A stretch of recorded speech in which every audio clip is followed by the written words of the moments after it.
And what's happening out there, guys? Welcome along. It is Fri-Day. Yes, end of another week. Glorious week it was. Hopefully it was good for all yourselves as well. Welcome along, guys. 420 News, brought to you by Martin's World. I'm your show host, Martin Condon. Shout out to everybody in the audience. All I can see so far, we have Mark Andrew Morgan. What's happening? We have Martin Horgan out there. R420 Supplies. What's going on? Hope you're all well up there in Portlaoise. Sean Michael Duggan. What's going on? Or not Portlaoise, Port Arlington. Same difference, isn't it? Sean Michael Duggan. What's going on? Hello, Martin and everyone. Happy High-Day Friday. And Mark Andrew Morgan says, just shared with 6,700. Nice one, Mark. Devo Craft is out there as well. We got Toto in the audience. We have John Finnegan. What's happening? Johnny Boy. Guru Gangsta Goat. What's going on, Mr. Guru Gangsta? Or Mr. Goat? Which do you prefer, Mr. Guru Gangster or Mr. Goat? Monsieur Fudge is out there as well. What's happening, Monsieur? Literally just back from Dublin with a new bong. Nice. And I hope you don't mind my choice of words, but I hope you're ready to break it in here with me. I'm just crumbling some bits of hash here off of this into my hand, and we're going to pop it into the bowl, and we'll blaze one up with you good folk out there.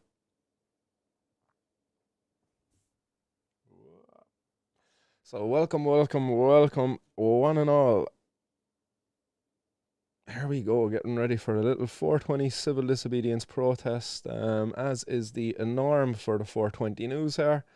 We have a little cocktail bowl this evening. We have some lovely green critical kush courtesy of me buddy grower, and we even have some hash that I picked up off of King Crop 420 over on Snapchat. So a nice one, King Crop, if you're out there. Sound out for that, man. The hash is still going strong, but down to my last little 5 grams of it there now.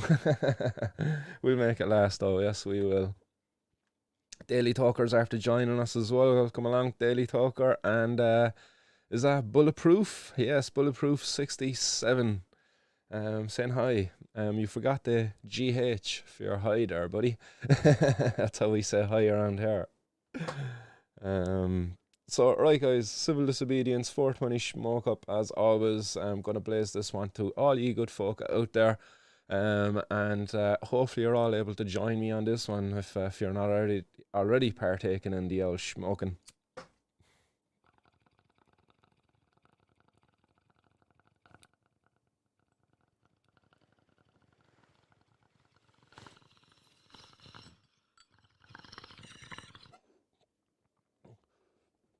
Up the hash.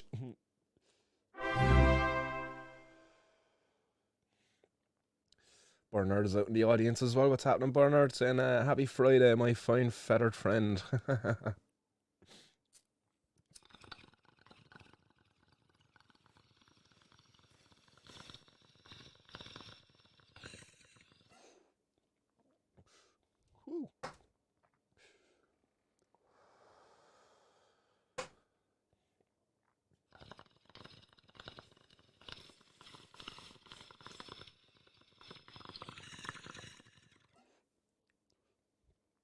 Oh, always get the extra balls out of the hash. Like, if that was just a bowl of just weed, it would be gone in one hit. Like, one hit, toast it up, suck it in, and she's done so.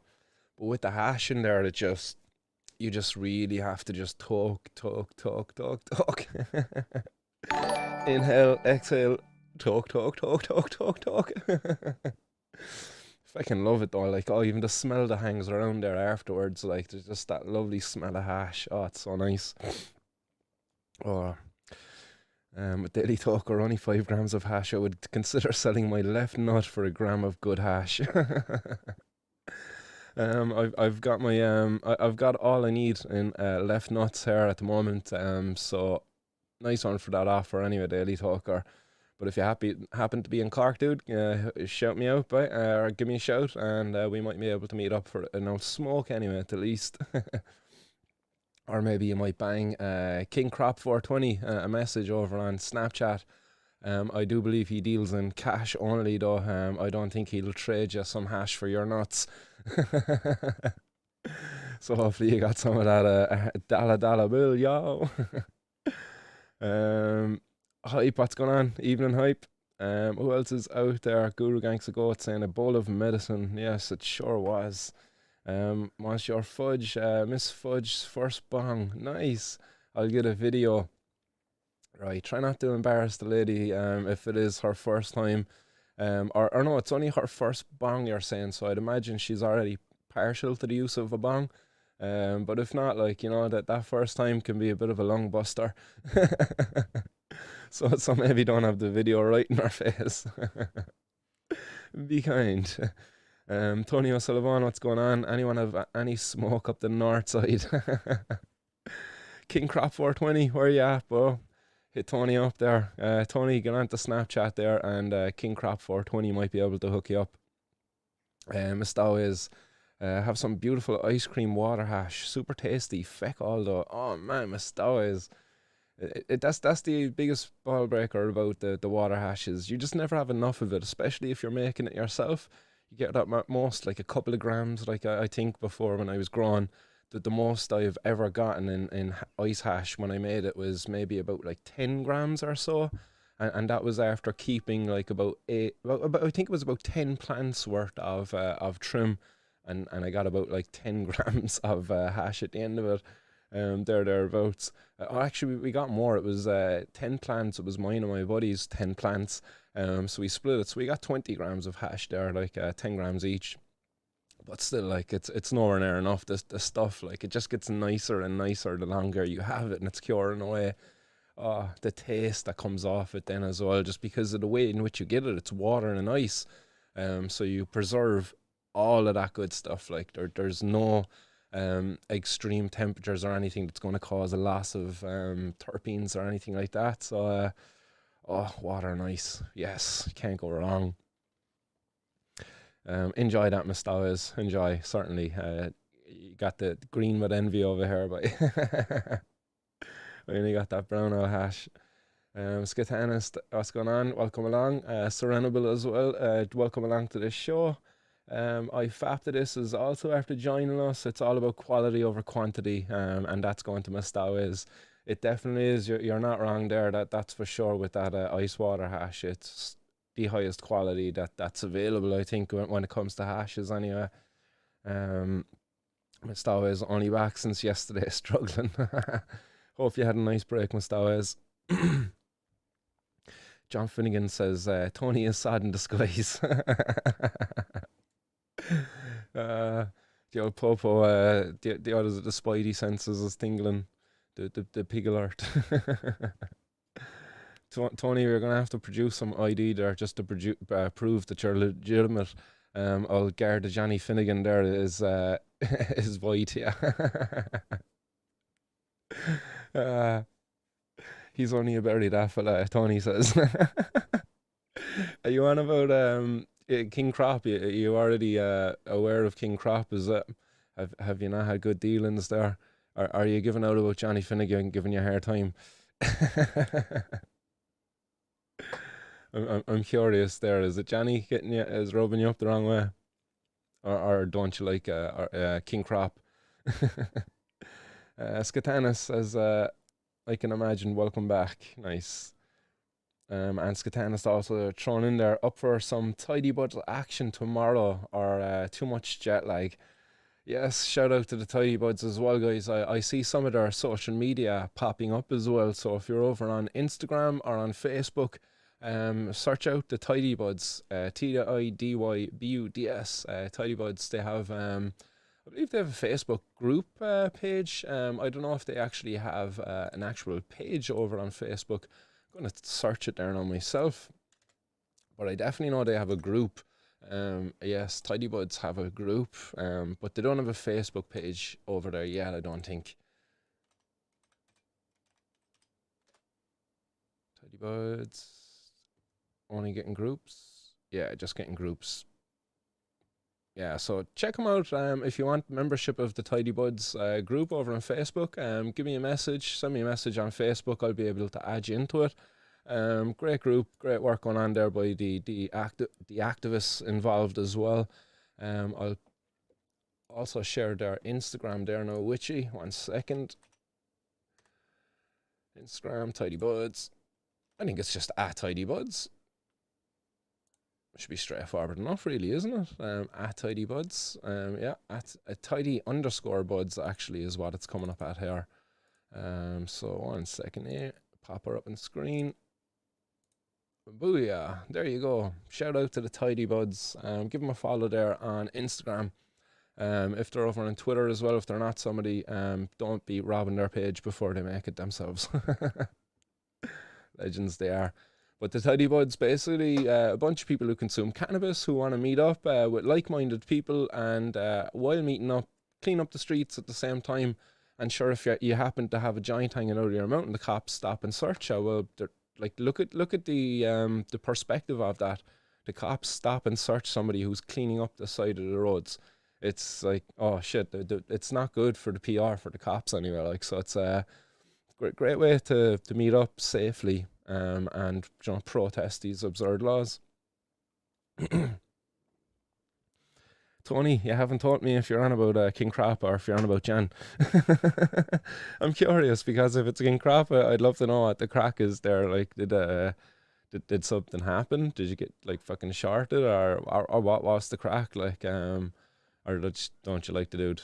Fair enough. If that's the case, everybody's entitled to their opinions. Yeah, I'm curious now. Right, so I believe that is all the shout-outs. So welcome along, everybody, to 420 News. Let's get cracking into the headlines on today's show. The first headline, and oops, sorry, I shouldn't have that popping up. Excuse me. First headline fee is there was €3,000 worth of cannabis, suspected cannabis, seized in separate cars by the Gardaí in County Carlow. This is in County Carlow, where in the first instance, the drug unit observed a car acting in a suspicious manner, and its occupants were searched, resulting in the seizure of €900. A man in his teens was arrested and charged to appear at a district court at a later date. Like, how often do you hear that? Like, acting in a suspicious manner.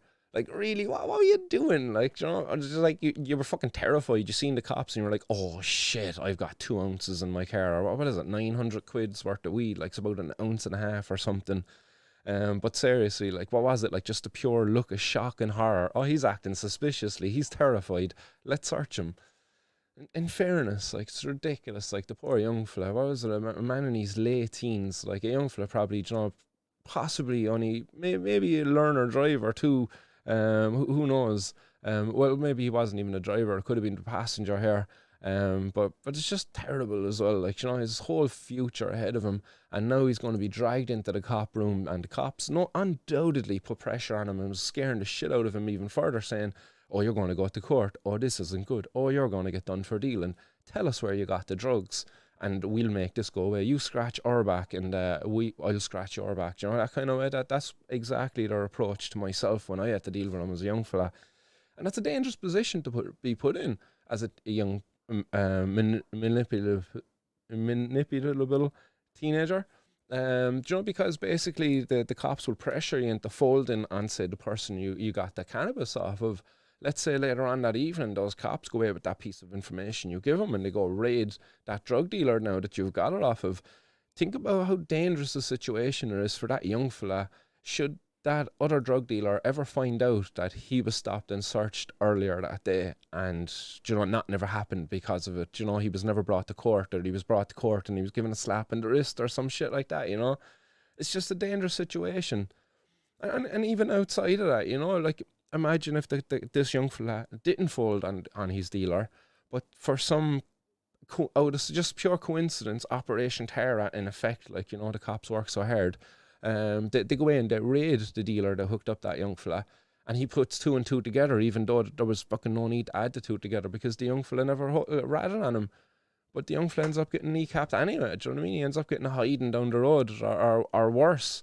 as has been the case around Ireland when we're seeing cases of people getting killed now around the place. Dead bodies just being found in the back of houses and all of this kind of stuff. Now, I'm just speculating here as to the connection there as to some of these dead bodies that have been found recently. But yeah, it makes you wonder, people don't just get found with bullets in their body for nothing. So you have to wonder what the backstory is to some of these things as the investigations are ongoing. But in a second incident above there in County Carlow, the Gardaí, assisted by the drugs unit, they searched another car, for what reason they don't give, resulting in the seizure of €2,000 worth of cannabis herb and other paraphernalia consistent with the sale and supply of drugs, so mainly being a scale and baggies. And it says an investigation is ongoing. And then, of course, Sergeant Peter McCannon then comes out and adds to the story by saying, "We would urge people, any person that has any fears or information in relation to the sale, supply or drug use in their area, especially with teenage children, please pick up the phone, ring your local Garda station in total confidence. We have a dedicated drugs unit, people who are used to dealing with this. We will get somebody to follow up on it. If you have any concerns, please make contact with your local station and we'll put you through to the experts in dealing with these matters." Like, what a lot of nonsense, really. Like, why are we wasting so much resources on this? Like, especially with teenage children, he says here. Like, if we really want to protect the kids here, well, we all know in reality, the best way to do that is regulation. We allow consenting adults, whatever the age might be, decided by the regulators, access to cannabis through a legitimate market, and then the people selling it are legitimate business people. Sure, it's like we trust legitimate business people to sell alcohol. Are you worried about O'Donovan's off license or any of the other off licenses selling alcohol directly to kids? No. Do kids still get access to alcohol? Yes, they do. But is there as much danger attached to that as there is with getting illegal drugs?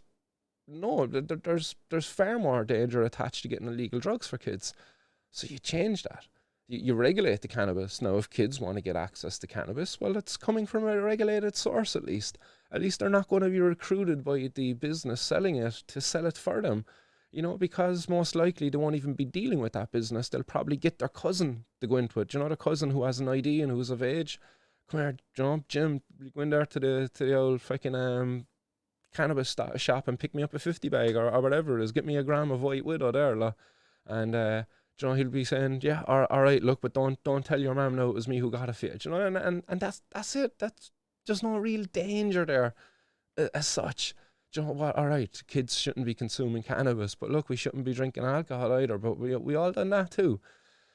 Like, in serious, like, if you really want to help the kids here, regulate this product, disempower the organised crime gangs, and put the money back into the community, because cannabis is going to be consumed whether or which anyway, isn't it? And we go from County Carlow then to County Donegal, where there was €20,000 worth of cannabis seized in County Donegal.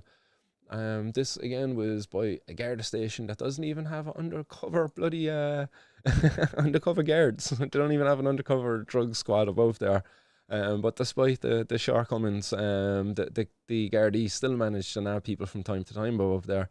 It says here that 2 men and women have been arrested after the Gardaí found more than 20 grand's worth of drugs in a car in County Donegal last night. It's a kilo of cannabis, effectively. Says the car was stopped during a routine traffic patrol between Newtown, Cunningham and Burt. Gardaí became suspicious when they stopped the vehicle and found a large quantity of what is believed to be cannabis in the car. The group were taken to the Buncrana Garda station, where they were questioned overnight. One of those arrested is from Donegal, while the other two are understood to be from Northern Ireland. One of those arrested has since been released without charge, and the other two suspects are to appear at sittings of the Ballyshannon District Court later today. Again, a kilo of cannabis, like, well done, Gardaí. Looking at the headline here, it says, like, breaking, 3 arrested after major drug find. Like, that's the headline that's actually on this headline here. There you go, you see it there. This is up on Donegal Daily. Like, breaking, 3 arrested after major drugs find. They got a kilo of cannabis. Like if you were over in America now at the moment, like that they say that's worth 20 grand. Over in America, like you're talking about like €2,000. Like they're big. They're getting about, is it $1,500 a pound over there at the moment? So a pound is like half a kilo. There's 2.2 pounds in 1 kilo. About $2,000, or about €2,000 a kilo of cannabis would be worth at the moment over in America, and that'd be pretty good cannabis too. Like it's ridiculous. Like the value they're putting on it here, the sensationalism around it, major drugs bust. Like it's not. It's a major missed opportunity, because if you were to put a 21% tax on that, if it was to be sold at that value, you know, like, think about the money that could be made off that. That's €4,200. Yes, just that could be put back into the local community there above in Donegal. Be enough money to buy the cops an undercover cop car. That they could use then to maybe go out and catch burglars and rapists, murderers, actual real criminals, instead of targeting non-violent drug offenders. Tony Sullivan says, I don't even know that John fella. Let him do his own thing there. Fair enough. Nah, I'm only pulling your willy. I knows him well. All out, man. Fair enough, Tony. I just haven't crack there. Sorry, I thought you were being serious there for a second, and I was just kind of like, is there something I should know? Or what was the crack? Because, yeah, you just have to be in the know about stuff. Right, let's rock and roll. DB Woodcraft, what's going on? He says it'll be interesting to see if any Gardaí or ex-Gardaí get involved or buy dispensaries like they do with pubs. There certainly would be. That's for sure. That was the case even in Canada, where you're seeing in Canada now many of the people sitting on some of the boards of some of the big huge companies over there involved in the production of cannabis, legal production of cannabis.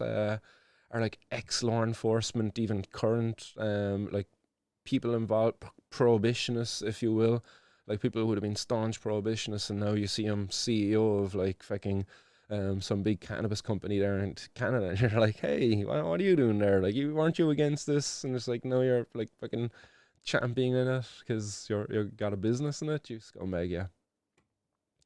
Yeah. I'd say there'd be quite a few anyway. That's for sure, DB.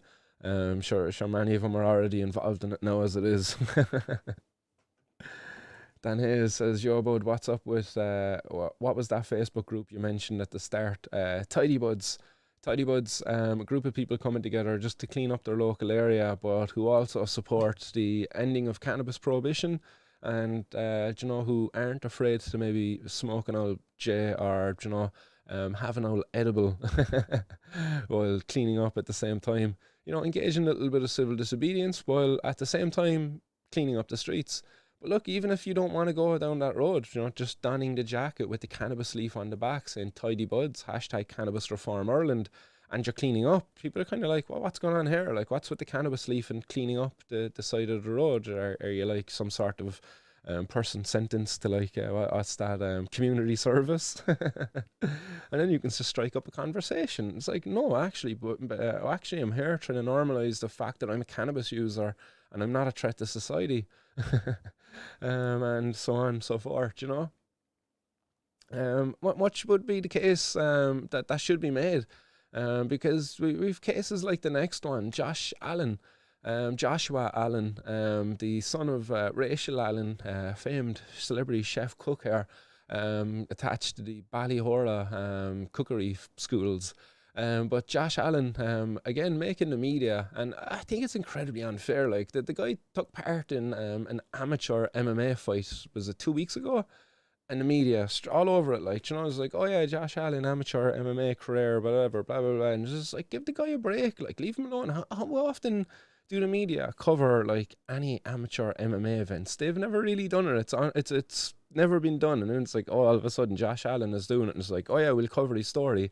And we'll talk about the fact that he uses drugs and he's before the courts and shit. Like, give the guy a break. Like, it's not bad enough that he has to deal with the complexities of, being from a famous family as it is.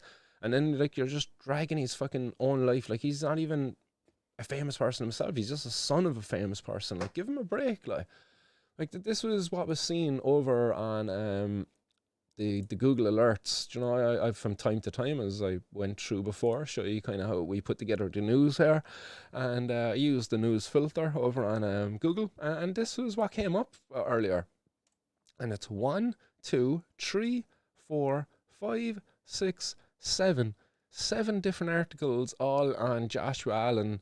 You know, all within the last 24 hours.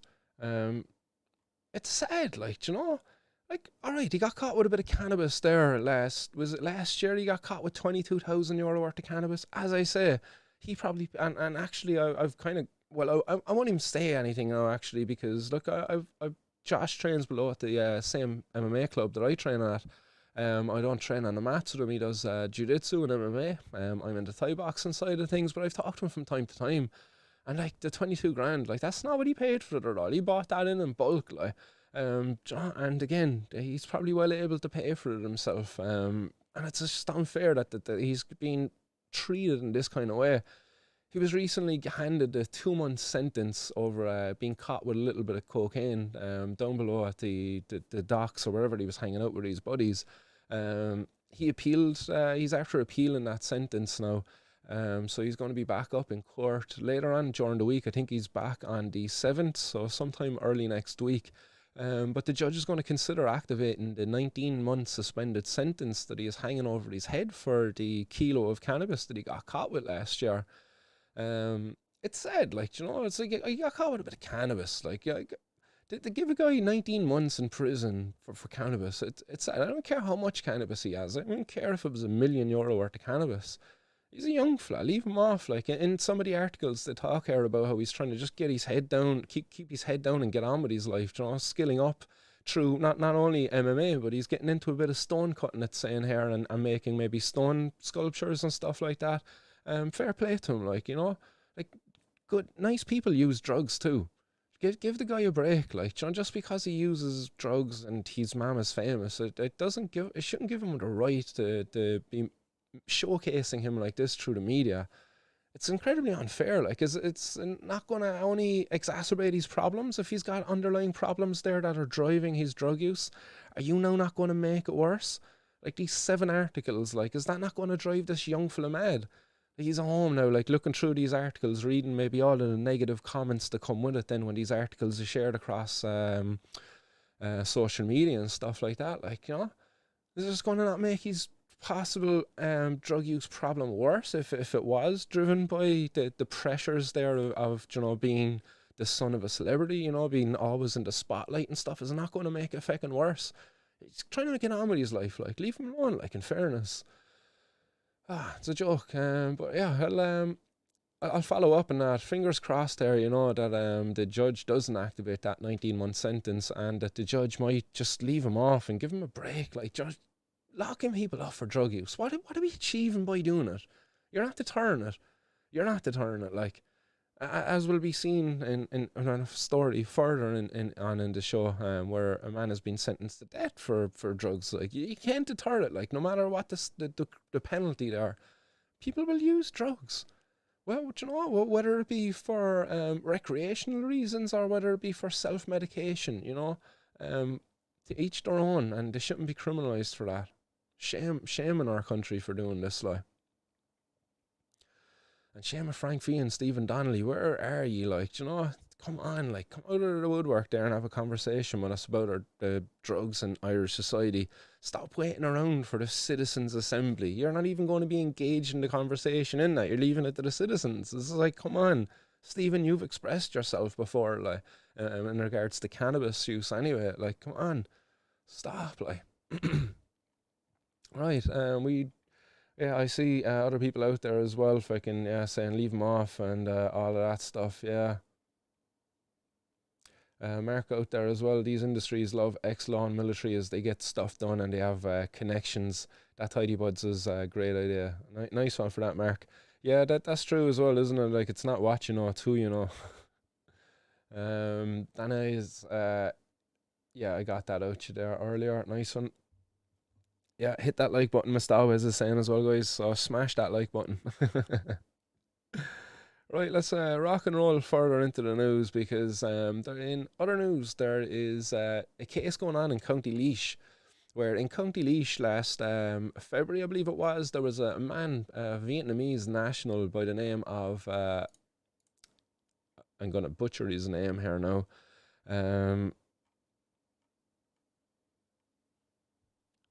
Pouvo. Yeah, Pouvo. I wasn't that bad actually. So Pouvo of no fixed abode. It said here that he appeared via video link in the court as an interpreter was present in the court. He is charged in connection with the seizure of €270,000 worth of cannabis plants in a semi-detached house at Mount Ra on February 19th of this year. The court was told that the book of evidence was not ready yet for the Vietnamese national and it would be another 4 weeks before it's ready.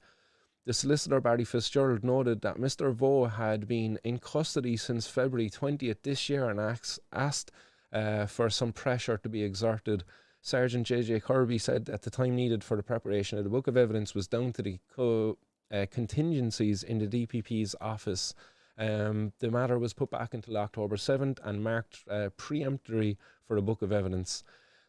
This is a shameful carry on here because this man most likely is a victim of human trafficking, and now he's a victim of the war on drugs, further victimised both by the people who brought him here and now by the authorities who are supposed to be protecting him in reality, we should be identifying these victims of human trafficking, and it happens, the most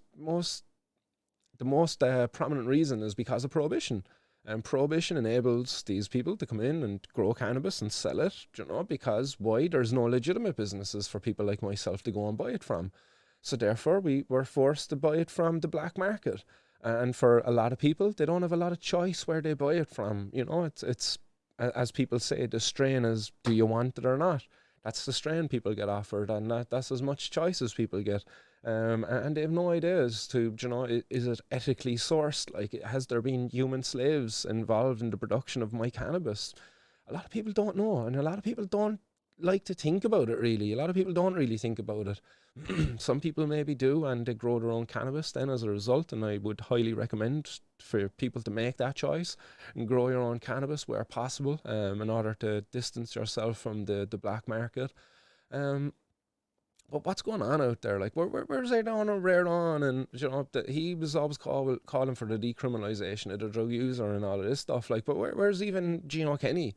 There's Gino Kenny, come on, man. Like, this is an opportunity for you to be out there speaking out. Get in touch with that journalist that put out that article and say, oh, I'm a TD, I'm putting forward a bill for cannabis legalisation later this year and it'll sort out these problems. Do you believe that this is, and maybe you don't believe it, and if you don't, fair enough, but if you do, express it. Like, this is a victim of human trafficking, and this is caused primarily because of prohibition. Prohibition enables these organised crime gangs to engage in human trafficking because the product that they grow, it's so profitable. Let's just sort this out once and for all. Sorry, turn my camera there, center myself a little bit more. But what's going on? Like, there's silence from Gino at the moment. Like, you would never think that he's putting forward a cannabis legalisation bill later on this year. And now, in fairness, I don't follow him on Twitter, but well, I do follow him on Twitter and stuff like that, but I don't regularly check out his page. But a quick check of his page, let's just see what's going on over there. So, Dying with Dignity bill, it's pinned to the top. That's nice to see. Fair play. And the second post, Dying with Dignity, Palestine group is the next one. Next post is about his Camino challenge. The next post is about the South Dublin Council maintenance staff. The next post out with the housing maintenance staff, South Dublin again. UCD Students Union, Celtic Tiger Years, Builders, Builders, August 4th.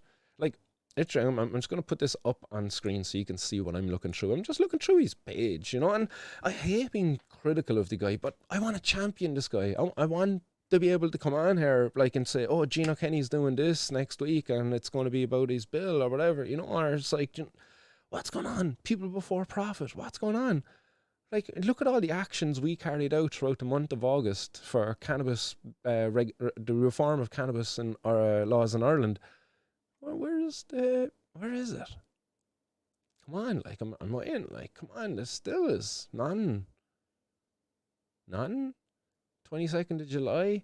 Come on, he surely shared something about the major event. All right, here we go. There's stuff here about the medicinal cannabis access program. Great. There we go. A little mention about it. Criminalising people for drug use is counterproduction. Yeah, you get to sound bite decent. Drug use is counterproductive. I agree with you there, Gino. Very, very different. And there's obviously a market, Minister, for drugs. There's a huge market, not only in Ireland, but across the world. It's probably the most profitable industry in the world. Yes, it certainly is, Gino. And many of you probably seen these videos, and it's good to see. I like seeing this stuff from him when it's coming out at the time. Like, but what's going on? Like, where's the events? Like when you had the medical cannabis bill in 2016, there was an educational tour attached to it by the people before profit. They went around to all the different counties. They met with the people in our counties, and they informed them as to the benefits that would be brought to the people by supporting this bill. Where's it for this? What's going on? Like we go to the 10th of July, and nothing. There we go. Like the 8th of July, the 12th of July, there's a wall of silence there between those few days. On the 10th of July, we had over 1,000 people above in the Phoenix Park for Cannabis Reform Ireland. We were shouting for you, Gino. We were shouting for you, like literally, like come on, like we were up there cheering for the bill that you were going to be putting through. We wanted to succeed.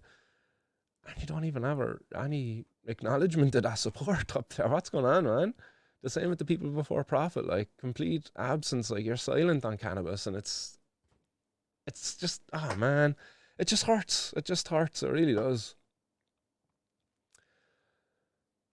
I think we might need to stop referring to this as drugs when we talk about it too. Do you know, Kenny forgets he has a cannabis bill. Yeah, it seems that he has forgotten about it in certain regards. Pagity5 says, Gino, I'm afraid, is the same as most political people. They'll follow the trend like Vera, but since then, not a word of this bill. It was meant to be out already, this effing bill. Yeah, I can't wait to see it. He said it's going to drop this month, so hopefully it's sooner rather than later. The dial reconvenes on the 13th, Monday the 13th of September, I believe. I think, anyway, I could be wrong. So hopefully it'll be around then, maybe, if not sooner, hopefully. Owen Hearn, guys, an absolute bullshitter playing to the crowd. Gone all you sheep. D.O.Craft says, all the stuff that you and others have been doing and he couldn't show up at any of them or even show some support. Joke, that bill isn't going anywhere at this rate. May as well just skin up with the paper it's written on. People need to grow up here. He said to Alicia, it'll be 5 years before it's legal. Yeah, I heard that one as well. Yeah, that was incredibly disheartening to hear a guy who was putting forward a bill this year to hear that it'll be 5 years before it'll be legal. It's just like, you're putting forward a bill, man. Don't forget that. You can't be saying this shit. Like, wait until your bill fails at least to say it'll be 5 years. You'll get it done. Stop, like. You have to wonder, like, you know. It was on high and homegrown. Yeah, that's right. Yeah, that's right. I can remember Alicia saying that. All right. And he said it as well. It was on the event with Carol Hart and I think Luke Ming Flanagan and stuff like that. I believe it was one of those events. Maybe those were two different events, but one of those there were. He said it as well. It was about 5 years before something would happen. So yeah, let's just hope for good things. Look, I'm just maybe wanting to poke the dragon a little bit. Come on. You got a bit of fire in your belly. Let me hear you roar up there, Gino. Come on, people before profit. There's a whole army of people out there waiting for you to come out so we can champion you and support your events. Like, what's going on? What's with the lack of action on something you're putting forward? Like, why? We've less than, 2 weeks, 3 weeks before the bill is going to be published. Like, surely you should be doing something around it. Right, let's drive on. In another story above in Dublin, there was a Garda has ended up in hospital after his patrol car smashes into a wall during what was described as a dramatic Dublin car chase. And this wasn't a car chase like that with the, what was her name? Miss Dublin Buds Tender or something like that. That one, Megan, or I don't know what was her name. Can't remember her name now. Um, but no, in this one, actually, the cops ended up crashing. But the suspects that they were chasing were apprehended, and they caught him with 5 grand's worth of drugs, €5,000. Like, thankfully, the guard, was going to recover from his injuries. But imagine if this was a serious enough crash where the guard lost his life. Like, imagine if you were the guard driving that car and it's your passenger who's lost his life, and all it was for 2 young fellas who had a little bit of cannabis and cocaine in their car. In fairness, like, is that worth your lives as guards? Is it really? Like, I have to wonder, like, do you really think that what you're doing, like, is this, like, it's such an honourable thing to do in order to prevent drug use that you must put your lives on the line in order to do so? Because, like, not only when you're doing car chases, but when you kick in the door, you put your life on the risk. You don't know what you're going to meet on the other side of that door. You don't know if you got some fucking coked off his head lunatic sitting down with his shoddy waiting for you, like, You just don't know. And so I have to ask that question. Is it worth your lives? Really, like, 5 grand's worth of drugs, a bit of coke and cannabis. Well done, like, sad, like. But, in fairness to the cops, like, maybe he's thinking outside of the box. Like, maybe he crashed his car on purpose because he gets a sick pay now. He gets off, like, and he gets to chill out at home. A sprained ankle or something. He made sure he crashed the car in a certain way, and he's pulling an old scam himself. Who knows? You just don't know. Like, there's always a twist. There could always be a twist in the story. But it is it's a sad state of affairs. All jokes aside, like, these guards are putting their lives on the line. And you have to ask for what? Old Frankie Fian, like, he says it's a health-led approach to drugs. But is this a health-led approach to drugs? Where guards are going to hospital, chasing after people for 5 grand's worth of coke and weed? Like, that's tiny. Like, you could fit it in your pocket. That's how much 5 grand's worth of cannabis and coke is. You fit it in your pocket if you've got deep pockets. But it's tiny. So in this fucking drugs war, I stop this nonsense. Guards don't need to put their lives on the line, and we don't need to empower these scumbags. Scumbags like this involved in this story. This is a story that's coming out of the UK, where it says a torture victims were threatened with power drills and acid over cannabis that went missing.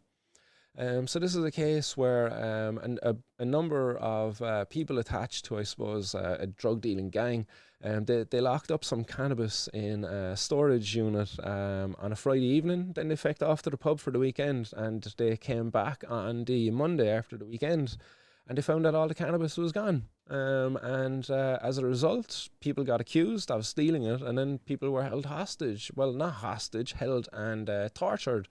It's horrible state of affairs.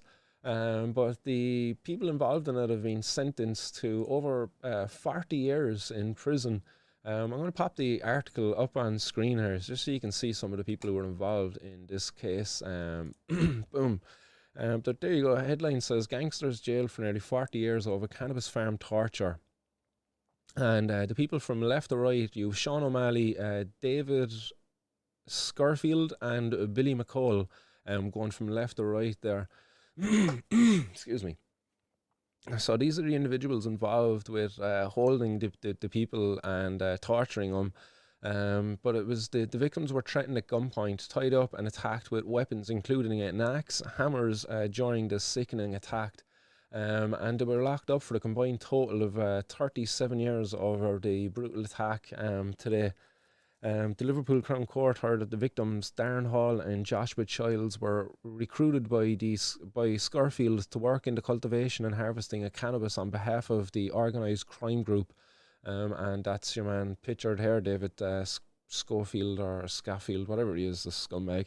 In the weeks leading up to the incident, the crop had been stolen from the farm on at least one occasion, it says, and on the evening Friday, September 11th, 2020, all three of the men and several others had been working at the industrial unit, which was located down along County Road off of Arch Lane in Garswood, and locked away a stash of drugs in a shipment container before leaving and going to the pub. Says the trio and two other men returned to the site the following Monday, September 14, 2019, to discover, or 2020 I suppose, to discover that cannabis had been stolen.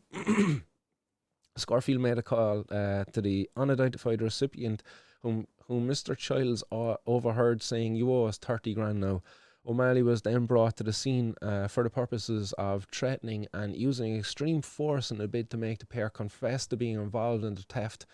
And this is another picture of one of the dudes here. This O'Malley, he says he pointed a gun at the duo and threatened to shoot them and members of their families if they did not talk before they were tied up with duct tape and brutally beaten. The pair were struck with a range of weapons, including a sledgehammer and a claw hammer and a metal wrench. At one stage, Mr. Hall was told to hold one of his fingers out so he could be severed with a pair of shears and threatened with a power drill. Man, that's some scary attack to be going through, like. All over a bit of cannabis and all over prohibition. It says Scorfield and O'Malley then left before returning with Mr. Cole and was Mr. Cole, who was carrying a container of liquid which he claimed was acid. And there's Mr. Skull pictured there. He says the then teenagers, and only teenagers, the victims involved here, told the victims that he would use the substance to inflict serious burns in their bodies, while Mr. Hall was told it would be poured onto these genitals and thrown into his face. Mr. Hall was hitting the kneecaps with a hammer and struck in the legs with a pickaxe. Ouch. Before the liquid, which was believed to have been either petrol or acid, was poured over the two of them. Mr. Cole stubbed out a cigarette in an open wound, and Mr. Childs had suffered. While Mr. Scofield and O'Malley took Mr. Hall's house keys and ransacked the house. After defendants left the unit, the other two cannabis farm workers who had been ordered to wait outside the building then bundled the injured men into a van and dropped them near to Mr. Hall's home on Crab Street, St. Helens, and called an ambulance. Archlane overall, their ordeal lasted several hours, and they were left fearing that they were going to die. Both required surgery for their injuries, and Mr. Hall sustained a broken left leg, and a broken right forearm. Mr. Childs suffered a fractured left leg and remained in hospitals for several days. It says on Thursday, October 1st, 2020, police raided Mr. Cole's home on Henshaw Avenue. An officer saw him throw an object out of a rear bedroom window, which was later found to be a converted Olympus firearm. Picture there, that little gun. O'Malley also felt to be sentenced for his part in a shooting carried out on behalf of Leon Cullen, formerly Warrington's most wanted man, over a row with another organised crime group.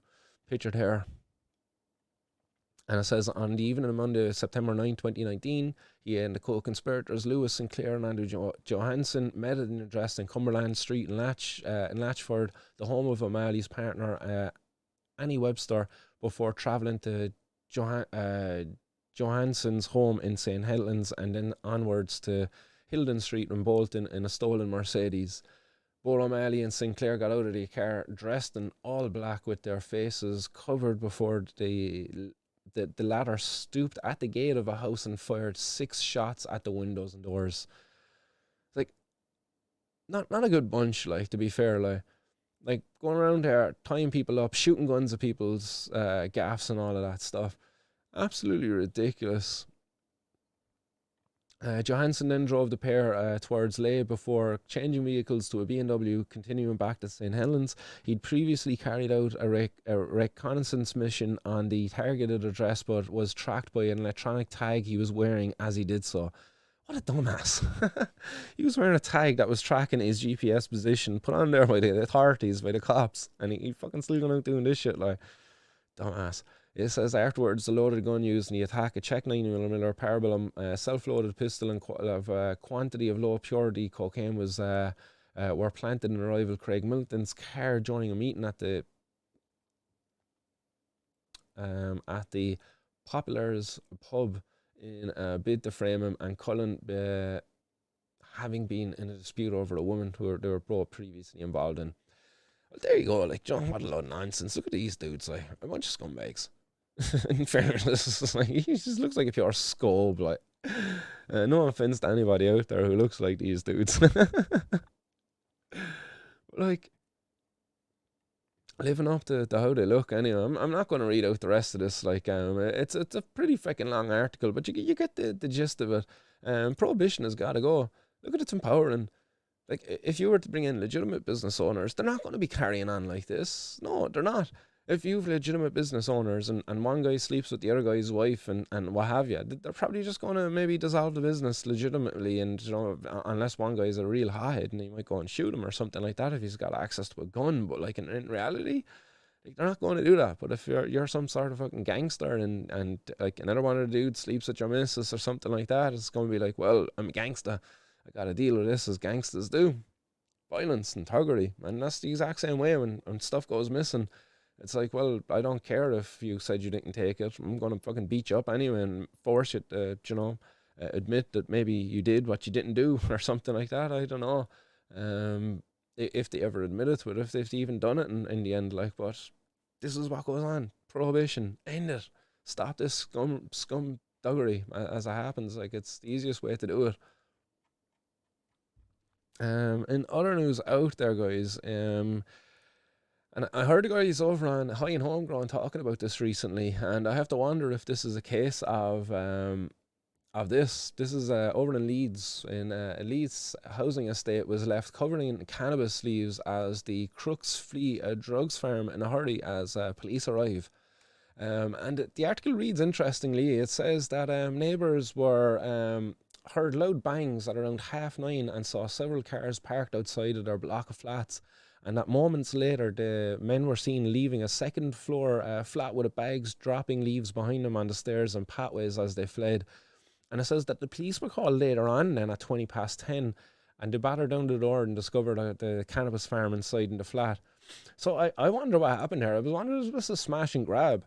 Like, some rival gangs coming in, learning about a cannabis farm in an area of the rival gang, you know, and they come in, smash in, grab the cannabis and bunk on out of it. And then the cops come in afterwards and was like, oh yeah, we found a cannabis farm and we found some cannabis, and it meanwhile there's a small few plants left behind by the boys.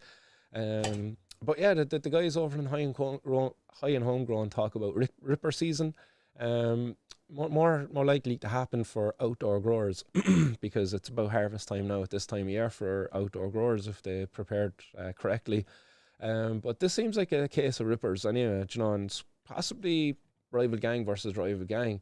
Leading me to suggest that maybe in Leeds we're going to see some violence attached to this in response to this afterwards. You know, if you're a part of one of the rival gangs and, you know, we think you robbed our weed, well, no, you're a legitimate target on the street. Meanwhile, you're walking down the street, pushing your buggy or something like that, you know, bringing your baby for a walk, and one of these guys, one of the rival gangs, walking past you, like, and he's getting shot at, you know, and you get caught in the crossfire. I say it, like, you know, and it's completely hypothetical. Well, it's a likely scenario that could potentially play out someday. And the longer prohibition remains, the longer the chances are of it happening, or the more the chances are of it happening increase. You know, it's just a case of numbers, the numbers game. As the days roll on, as the seconds roll by, there's just more and more chance of this kind of thing happening. Innocent people getting caught in the crossfire of disputes between rival drug gangs, and these rival drug gangs only exist because of prohibition. So yeah, it says one neighbour heard loads of commotion at about 9:30, but I don't think too much about it because there's always stuff going on, the neighbour says. And then later I heard loud banging and the police were breaking the door through with a ram. They found a grow inside. It says the leaves could be seen leaving a trail from the farm to the car park in front of the flats on Friday afternoon. It says no arrests have been made yet, and a spokesperson for the West Yorkshire Police said at 10:20 yesterday, police received a report of males having left an address with bags of what was believed to be cannabis, and officers attended and forced entry to the property where a cannabis farm was located. A scene remains in place as inquiries continues today. So I wonder, did they even find any cannabis? I wonder, they found the farm. It's like, oh yeah, well, we see the pots, we see the stalks, but no, there's no cannabis left. We got the lights and all that stuff, like, yeah, we got all of that, but like, no, the boys robbed all the cannabis. They're too ashamed to admit it. The criminals beat the cops to it. But yeah, again, prohibition, it's not good. Legitimate businesses, if they were up and running, they don't steal off each other, at least not physical products anyway, like maybe intellectual property. Yes, that happens, and you can sue one another for it. You don't go shooting one another. Excuse me. But there is high chance or high potential there now for escalation of violence with the gangs attached to this cannabis grow. Skitana says, but in those 5 years, we may possibly expect a big pharma and tobacco and medical cannabis industry with an entity ceiling above 2 million. Non-medical use will remain illegal and Tara will continue. I hope you're wrong, Skitanist. I hope you're wrong, buddy. John Finnegan, yeah, rippers, buddy. I see that as well. Skitanist, wreaking havoc among the community of users and providers. Yes, definitely, man. And I suppose, like, do we drive on from the UK and we go to Spain? We're over in Spain. The authorities in Spain have dismantled a number of cannabis grow operations and arrested over 100 people attached to these operations too. So quite a bit of cannabis, I suppose, really. But again, a major missed opportunity for the authorities over there, because if the Spanish government just got their heads out of their arses and legalised cannabis once and for all, you wouldn't be having headlines like this. And you wouldn't, like, what most of the people attached to this were Albanian. So that tells a lot, like, the Albanian drug mafias or whatever it is. But that's what's going on out there. And it's all because of prohibition again.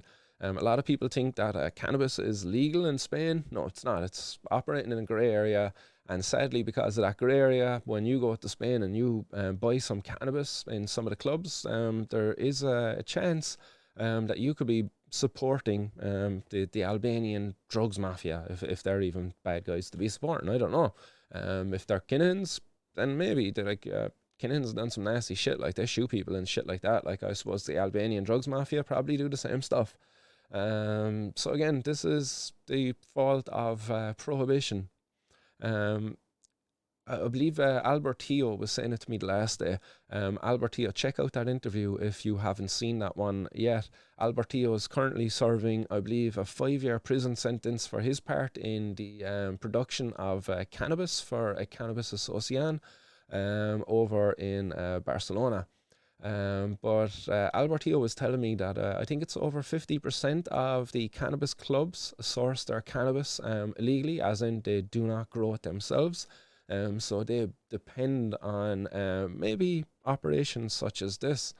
I have a little video here that I'll play in the background as just as I talk away to you, because there's no sound attached to this video anyway. But in the video, you see the cops rolling on in, a number of them, like quite a few cops here. Like, that's a lot of resources being expended in this operation.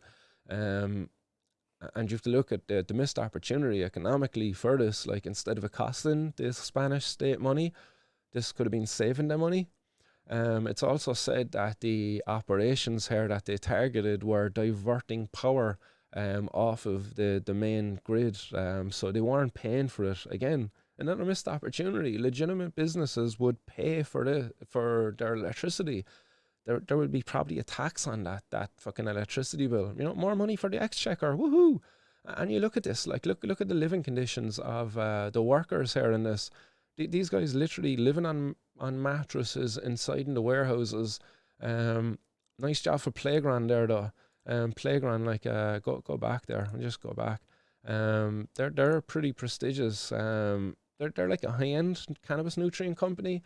Maybe not as high-end of advanced nutrients, but they're certainly maybe the advanced nutrients of Europe. That's how I would describe them. I don't know, maybe others would disagree with me there, but look at that. Look at all that soil, man. Look at it. Like, all right, there was taxes paid in that. Like, look at how these guys can stimulate the economy. Even when they're stealing electricity, they still have to buy all these products. These products are probably sold to them by a local store. That local store employs people. That's creating jobs. That's creating opportunities. It's not all bad. But again, prohibition, like, causing a tremendous waste of resources here. Like, look at all this cannabis. Think of how many people could be helped with this cannabis, you know? Shout out to Endo with Amy, suffering with endometriosis out there, and cannabis has been shown to be tremendously good for helping with the symptoms of that condition. And look at all these plants. I can imagine Amy out there and her heart is fucking breaking, and she's probably, you know, gearing up to have to go on a journey to seek out, you know, another bag of cannabis to deal with the symptoms of her condition. You know, much is the case. I talked to Amy about this as well. She's on the podcast before as well. Check out her interview, but she talks about it. It's not easy to be getting cannabis in Ireland and consistently get it. And then you see raids like this, and you're just like, when will the governments ever just get their acts together? The governments of the world, like, you know, even Portugal, where they've decriminalised all drugs, they've been still slow to regulate the production, even of cannabis. And why? Why the hesitance? Like, look at all the cannabis. I know these 100 people who've been arrested by the authorities, they all have to be, like, processed. They all have to be brought through court. You know, that's more resources there. They all have to be put up in prison cells, and then while they're there, obviously they have to be fed and all of that stuff and looked after. Tend to their medical conditions if they have any. You know, I don't know whether they get dental treatment while they're over in Spanish prisons. What a waste! What a waste! What a fucking waste! Like, it says that as well as 107 individuals arrested. These included Albanian, Spanish, Slovakian, and Greek nationals. There was 51 cannabis farms uncovered and 25,000 cannabis plants seized. It says a total of €70,000 in cash, and 2 high-end vehicles were also taken by the authorities. It says this clan-based organised crime group was hierarchically structured, with branches operating internationally. Some of its members arrested have a history of drug trafficking in different countries, and the criminals were diverting the electricity supply to illegally cultivate the plants indoors, and it is estimated that they had stolen electricity amounts to over €1.6 million in lost utility revenue. So there you go, Spanish government. That's your fault. You don't allow these people to set up legitimately. You don't allow legitimate cannabis businesses to flourish in your country, you know, pardon the pun. And as a result of that, this is your fault. You allow prohibition to continue. And as a result of that, these organised crime gangs then flourish instead of legitimate cannabis businesses who would have paid for their electricity. They would have paid people fair wages. They would have gave them, you know, decent job benefits. You wouldn't have to treat all of these people like criminals. Sad. It says here, Europol said they supported the investigation by providing tailored expertise and extensive analysis support while facilitating the exchange of information through secure channels. On the action day, a virtual command post was set up by Europol to ensure seamless coordination between all authorities involved. One of its experts was deployed on the spot to Spain to allow for cross-checks against Europol's database of the data gathered in the course of the action. 3 Albanian investigators were also deployed to Spain in the framework of the work project IPA 2019, aimed at countering serious organised crimes in the Western Balkans. So this was a cross-border operation too. Like, this wasn't just the Spanish authorities operating in this. Like, this is right across Europe. Like, this is what's wrong. This is why there's very little conversation happening at the top levels, because they're just too heavily invested in cannabis prohibition just to kind of say, hey, oh, hold on a second, let's maybe go the other direction. Do you know? They're just too heavily invested. Like, do you know what I mean? The train is just fucking running too full steam ahead for any of us to get, you know, access to those brakes yet. But we have to try. We have to. And for me, you know, as it's no secret, guys, and you probably know what's coming next. It's civil disobedience, guys. It's a united front of people, of drug consumers. For us here on this show, it's cannabis. A united front of cannabis consumers, you know, united in standing up for human rights, that the laws put forth against our community are a violation of our human rights, and our human rights should come first and foremost. And this prohibition has got to go. Cannabis needs to be removed from the Misuse of Drugs Act, and our human rights need to be respected. So for me, that's how I believe that we're going to get the change. That's what they were pushing for in Spain, and they had a lot of success. They've had a step back now recently, but still, you know, we should fight for our human rights, much like they did in Spain, and we will see change here too. And as I was saying earlier, guys, yes, DV Woodcraft, actually, they're getting in that comment. The power of the people is stronger than the people in power, definitely. And the power of the people is stronger than the people in power. Just remember that one, guys.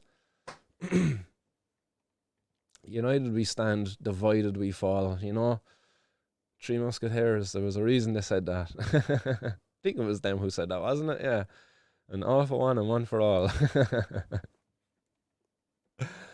Right, let's drive on. And in other more fucking depressing news out there. And Blitzer, nice one for following. And we go to Malaysia. We're in Malaysia, in the capital of Kuala Lumpur.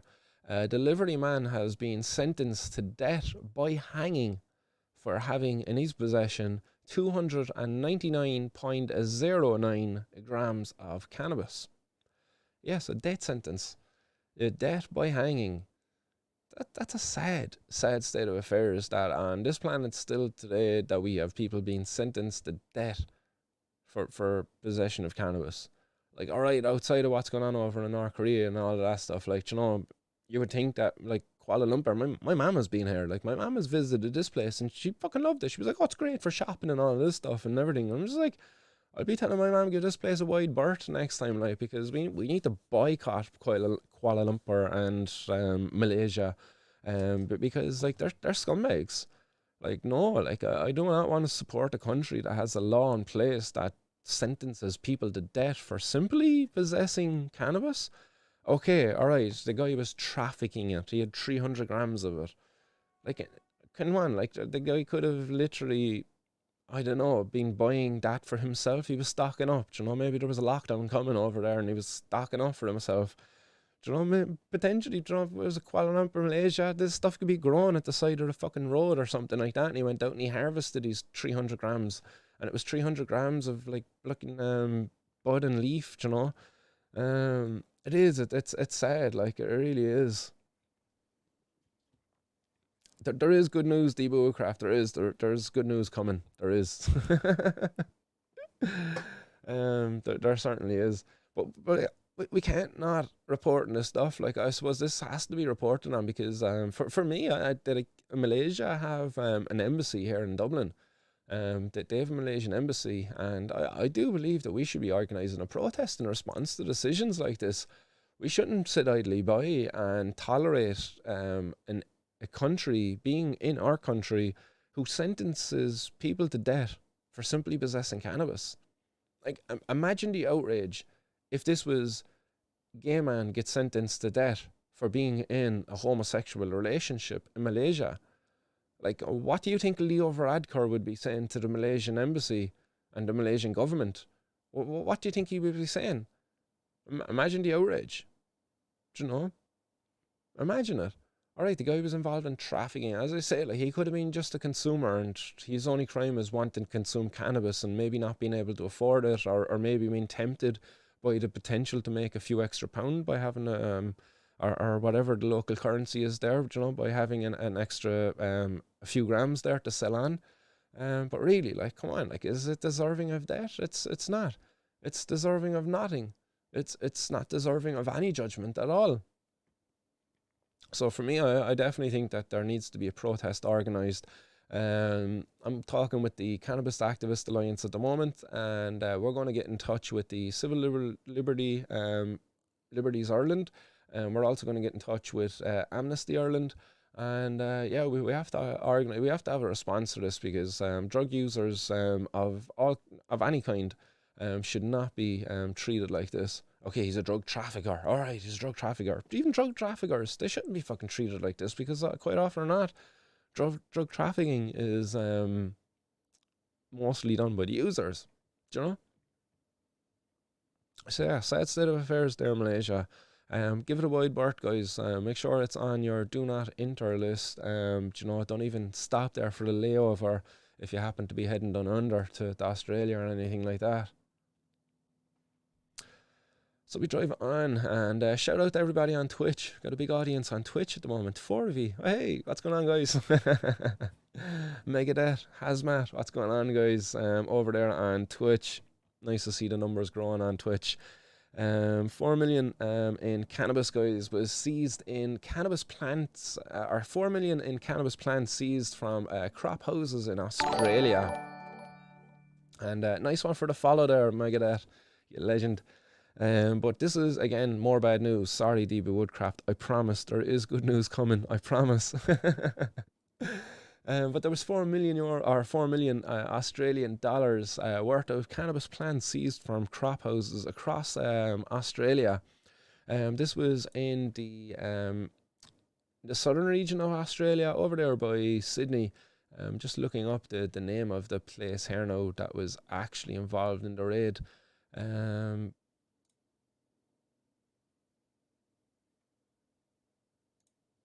Apologies, I have way too many fucking tabs open here.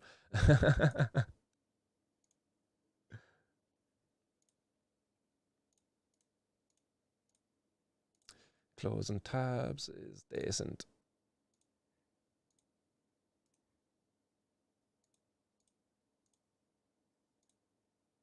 There we go. There it is. So the cops, yeah, it was shit, no, there it is not. Yeah, it was in Melbourne. That's where it was, in Melbourne, Victoria. Victoria Police said in a statement on Thursday that they executed search warrants at over 20 properties. So 20 properties are involved in the search. Again, you know, much like the Spanish cops going on there earlier, an incredible waste of resources there. So I'm going to pop this video up here on screen just so you can see what's going on. Again, there's no audio attached to this, so I will keep on talking to you. So you see here, they're actually using wheelie bins. There's so much cannabis being seized, they're just bringing in wheelie bins. They're just like, you know what, fuck it. And here they're using what I hope is hemp sacks, maybe. But again, you know, it's incredible waste of resources. You look in Australia at the moment. I reported there not too long ago how there's companies in Australia now that are growing cannabis, extracting from it, and making different medicinal products. A lot of those products aren't even being used for the Australian citizens. They're being exported to the European market. I don't know, are they getting more money for it here, or what's the crack? But like, you look at this, like €4 million worth of cannabis. If they were to just legalize this once and for all, thinking about the amount of money that they could be making here. You know, like, you just put whatever the tax going rate is over there, you put a 20% tax on that, and you're talking over $800,000 that they could be using, and that's just from this number of seizures. You can imagine that this is going on a many scale times over across Australia. Australia is fucking huge, you know. So I would love to know what the Australian cannabis market would actually be worth. But again, major missed opportunity. A great opportunity for the organised crime gangs, though. You know, you think about $4 million. How many successful crops had they already had before the cops were after busting in these doors? And as well, I wonder, is this to do with those encrypted chats there? What was it called? The Anom chats that was going on there. That was, a lot of that was from Australia. So I wonder, is this a follow on from some of that stuff? But yeah, sad state of affairs with a lot of cannabis there that could have been used for helping many people, but instead now it's going to be destroyed, as confirmed by the Australian police. So guys, as I promised, there is good news. Yes, there is good news. Yes, here is the good news. There was a study, time for cannabis science, and I'm going to pack up a bowl while I talk a little bit about this one. But this is a study that's coming out of Australia also, and it was done by 2 German researchers, and the researchers basically worked, it's a case study, so it's basically one person, and this individual was, I'm just going to get this study up here now for myself, just so I can get the age of the individual involved. I believe he's in his 20s. Yeah, he was a 25-year-old man who presented with stigmatizing motor and phonic tics after cessation of daily cannabis use. So this is an individual who basically was self-medicating with cannabis after he experienced what he described as being uncontrolled movements of his legs and his arms, and these started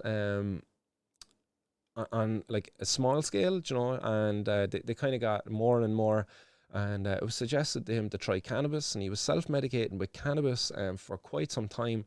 And for some reason, he stopped self-medicating with cannabis, and his symptoms came back then with a passion. He got much worse.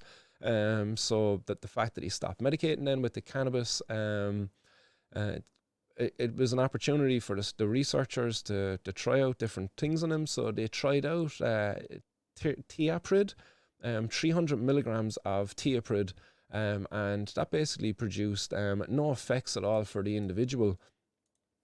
So then they thought, you know what, actually we'll try some cannabinoids. So they went with what they describe as nabiximols is the name that they use, but basically it's Sativex, yeah. So Sativex is after making the 420 news now a couple of times for different studies that's been done in it. So there's a big push there. And you have to wonder why, as I was talking about, the owners of Sativex is GW Pharmaceuticals. They were recently bought by Jazz Pharmaceuticals. Is Jazz Pharmaceuticals now trying to cash in on their products or what? I don't know. But basically, it's positive findings from the study anyway, using that product. Sativex is basically, it delivers 2.5 milligrams of THC per spray, and it also delivers 2.3 milligrams of CBD per spray. And it's an oral spray. It's a tincture type spray, and it allows for easy administration for consumers. You don't have to smoke the product either. But it actually indicates here in this study, it was talking about other studies done with patients that actually suffer with Tourette syndrome. And inhalation is the preferred method of medication, not just smoking, inhalation. So that includes vaporization. That's the preferred method of patients because it produces, as the patients describe, the quickest onset of symptom relief. And you know that's to be acknowledged. You know, while anecdotal evidence, it's still incredibly positive evidence there supporting the use of cannabis in what the Tourette syndrome patients. You know, I have a video here of the individual in question who was a part of this study. I'll pop him up on screen here so you can actually see what he was suffering with the tics. So these were the tics he would suffer with.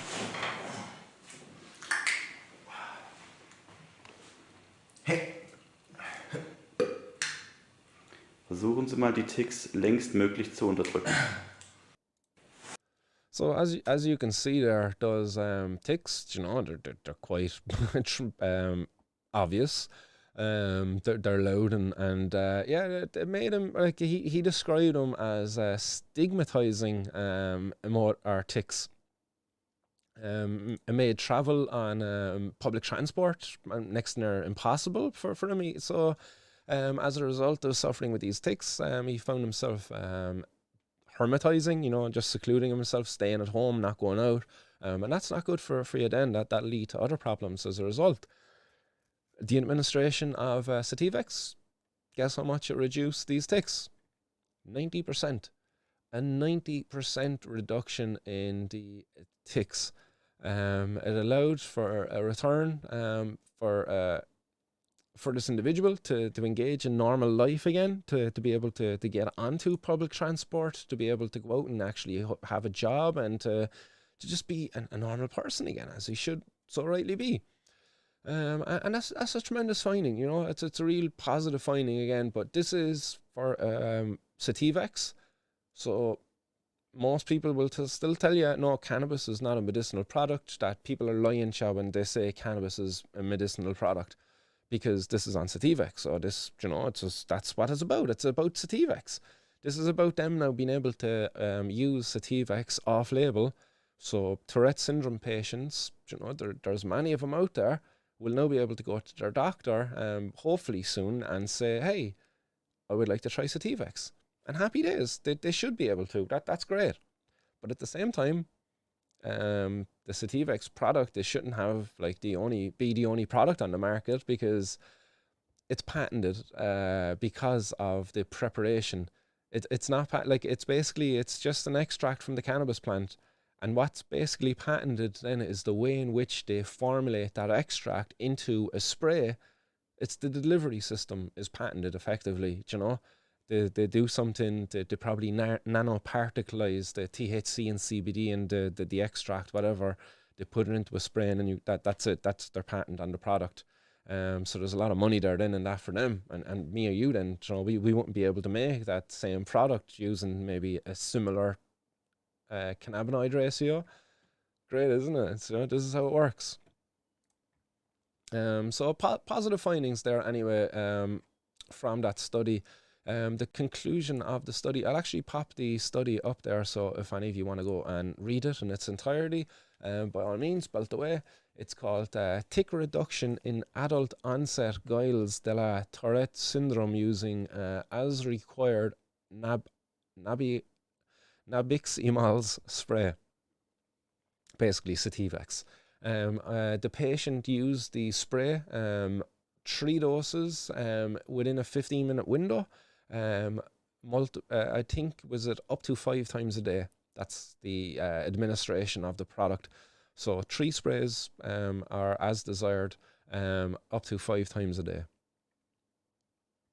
And the conclusion then of the study is popped up on screen there. So basically the authors of the study concluded with, based on our case study and in line with previous reports, we propose that buccal naboximols might be an effective addition to acute or as required tick treatment under specialist guidance, especially for predictable situations in the short term when severely disabling or stigmatizing ticks are anticipated. And they also add in there, you know, about other drugs. They talk here about the Sativex spray. They say it's a tincture of a plant extract with a defined THC to CBD ratio, including minor quantities of other plant derivatives, including flavonoids and terpenes. And the application is a buccal spray, 1 dose releasing 2.7 milligrams of THC and 2.5 milligrams of CBD. And they say the pharmacokinetics vary interpersonally, but the effects are seen for 2 to 4 hours, starting just minutes after application, and up to 12 puffs per day can be used. And then they compare it, then they said, in comparison with the commonly used groups of neuroleptics, which are another class of drugs, which pose a risk of extrapyramidal disturbances, tardive dyskinesia, weight change, sedation, and QTC prolongation, which is basically QTC prolongation is the ability for your heart to beat. So it's like the amount of time between beats. It messes with your heart. Like it's not good. As opposed to the side effects of the Sativex spray, which are said to be mainly dizziness, dry mouth, and fatigue. So compare, like, you know, well, we can in Ireland at the moment there is no like inclusion of Tourette syndrome for the medicinal cannabis access program. Although you could grant your consultant to apply for a ministerial exemption, that is open for you as a pathway if you are a person affected by this condition out there. But right now it's not included in the medicinal cannabis access program. So that's shameful. That means that the patients out there are being denied access to what could be a potentially more effective and safer medicine. All because of, guess what? Cannabis prohibition. Yes. And supported by people like Frankie Fian, our Minister for Drug Strategy, and Stephen Donnelly, our Minister for Health, who believe that prohibition of drugs, criminalising people for their drug use, is a health-led approach to drugs. Sausages if I ever seen too. So that's it, guys. As I said, I did finish on a bit more positive news there for you. Before I go, actually, I have one or two other videos to bring up in relation to that. These are stories in relation to the benefits of cannabis use for people with Tourette syndrome. And not just people with Tourette syndrome, like these are kids. And this is coming out of the US. So this is a story that was up there on 7 News. That's where this article is coming from. Sorry, just make this a bit different there on screen. Where will I put it? There. Grand. So I'll play this. This does have sound, so I'll be quiet for a second. Couple says their child finally has some relief from a painful neurological disorder thanks to medical marijuana. 7 News anchor Mackenzie Burke spoke with the family about how their lives have been changed by cannabis therapy. 9-year-old Jackson Wetzel has a mild form of autism and Tourette syndrome. The disorder causes motor and vocal tics that are painful and cannot be easily controlled. It started kind of slowly. You know, there'd be little noises here and there, and then it started with the full body movements with his head twitching back, and it was just really painful by the end of the day. You know, he would beg us to rub his shoulders because his muscles and stuff were so tight, and it was just really uncomfortable. And then there were issues at school. His teachers didn't so much understand it. They thought he was just being loud or making noises or trying to cause a distraction, you know, and then the other kids would notice and they would start picking on him about it. People were saying for me to stop and for me to, like, just be quiet and not do that. Daniel Wetzel says he and his wife went as far as printing out informational cards about Jackson's condition. Over the years, they've seen several doctors and tried various different prescriptions, but nothing was working until a friend suggested medical marijuana. I remember Robin showing videos of him like cringing in the corner and uncontrolled body movements, and man, you just felt so bad for that kid. And well, I just have to pause there for a second because it's such a commonly reoccurring theme when it comes to medical cannabis use for patients. It was recommended by a friend. Like, what's with the health professionals out there this day? Are they just like keeping their heads buried in the rock, under a rock, like, you know, buried in the sand? Are they like the ostrich, you know? See no evil, hear no evil, you know, have to speak no evil. I mean, we don't want to talk about that, devil's lettuce. Like, well, why is it all the time that it's friends recommending it? It's just so backwards, really, isn't it?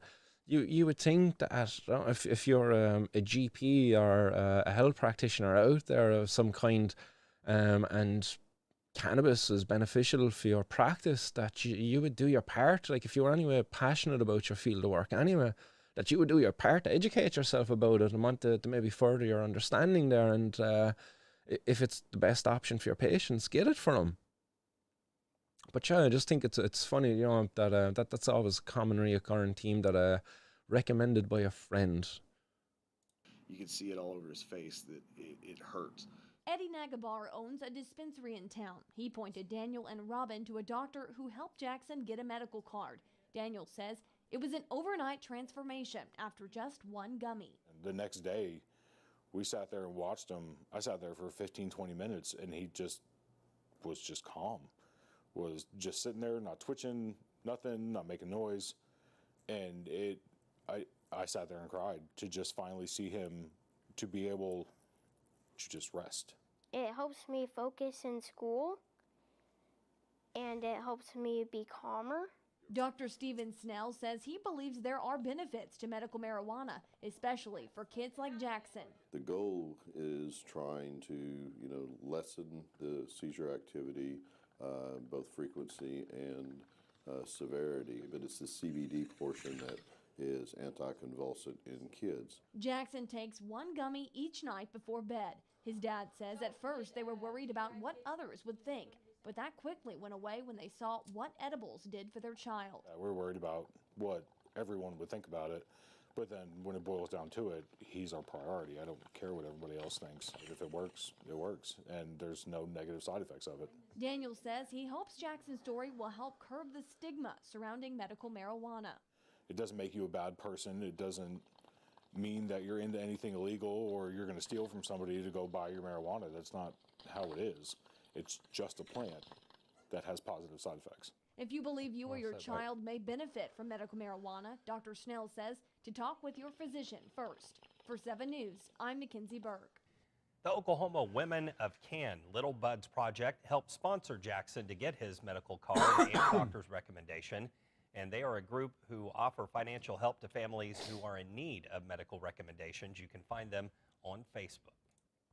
And I actually went and looked up Little Buds afterwards. They've actually got such a similar name to Tidy Buds, I suppose. Well, little, tidy, it's close enough. But yeah, I'll see if do I have them up there now. Little Buds. There we go. Oklahoma. Not this one. But yeah, Little Buds.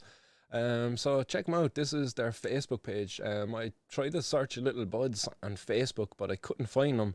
But if you put in this tag here at Little Buds Oklahoma, you'll find them if you want to give them a follow. They've got 712 people following them at the moment now. But these people do tremendous work out there in the community, as it says over here. Little Buds has a goal of helping families in need with the costs associated with medical recommendations to improve the quality of life of children facing medical health adversities. A charity founded under the Oklahoma Women Can Association. Little Buds wants to eliminate the hassle and alleviate the financial burden the children and the family are tasked with under SQ 788. So do check them out. And in doing so, I came across another group out there, and it was called, there we go, Okana Moms. So this is another Facebook page out there as well. And I believe the parents running this have kids who suffer with mental health problems, autism being one of them. One of the pictures here of the girl being shared is a young girl who suffers with autism, and I presume she uses medical cannabis to help with the symptoms of that condition, and she's thankfully partaking in school. One of the videos here, a mom was so ecstatic. She was just sharing a video of her son dressing himself, and all putting on your socks. All thanks to medical cannabis, fair play, being able to get up early in the morning, being able to go about his life, and not being having these breakdowns that he would have been known to be having before this. Crazy. And then this one, just had to share this then as well. Ritalin, ? It says, consider this. Cannabinoids are a very valuable alternative to treating adolescents with ADD and ADHD. And that's a quote there from Dr. Claudia Jensen. And there's a post here that says, long-term use of Ritalin by children can lead to reduced growth and weight gain. Appetite and liquid intake may be inhibited. Furthermore, nausea, burning in the esophagus, bellyache, and vomiting can occur. Other reported side effects are increased sweating, the dermatitis, itching, and hair loss. Also, taking Ritalin can lead to sleep disorders and sleeplessness, nervousness, headaches, anxiety, depressed mood and depression, restlessness, agitation, aggression, stress, dizziness, disorientation, emotional instability, tachycardia, and cardiac dysrhythmia. Meanwhile, cannabis used for thousands of years, it may cause crankiness, may cause dizziness, and it may cause nausea, wasn't it? Was that the things that it was like, you know, those were the side effects of the sativas? Right, like, no bother, sure. Pile the Ritalin into the kids there, like, not a bother. But yeah, check out those Facebook pages anyway, guys. Just something I came across on my study or on my preparation for today's show, and I thought it was worth sharing with you there in the end. So yeah, that is it all for today's 420 news. Thank you everybody for tuning in. Hope everybody enjoyed it. Steve Jones, vote out the prohibitionists. It seems like that the government at the moment they're having a bit of an issue here in Ireland, aren't they? Like we potentially could be seeing the government falling maybe in the coming months. They're having one kind of fall or what you call it, like fallout, political fallout after another controversial thing. Yeah, I don't know. But yeah, I wonder. I think it'd be good. I would welcome an election. But I just hope Gino Kenny's bill gets put in there before the election. Some Skittles would be nice. Hype is saying nice. Wouldn't mind some Skittles actually. One of the lads got that there before, posted over from New York, and she was tasty. All right, in fairness, like it was. But it was pricey as well, though.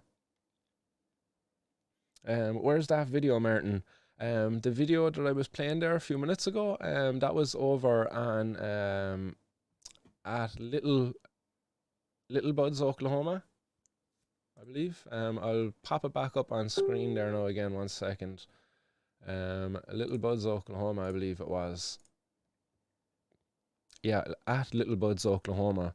That's where, or no, sorry, the video actually wasn't there.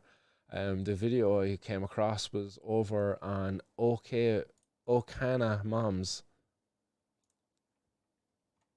So I'm just looking for their at there now. Right, I'll pop it up on the screen there so you can see what I'm seeing.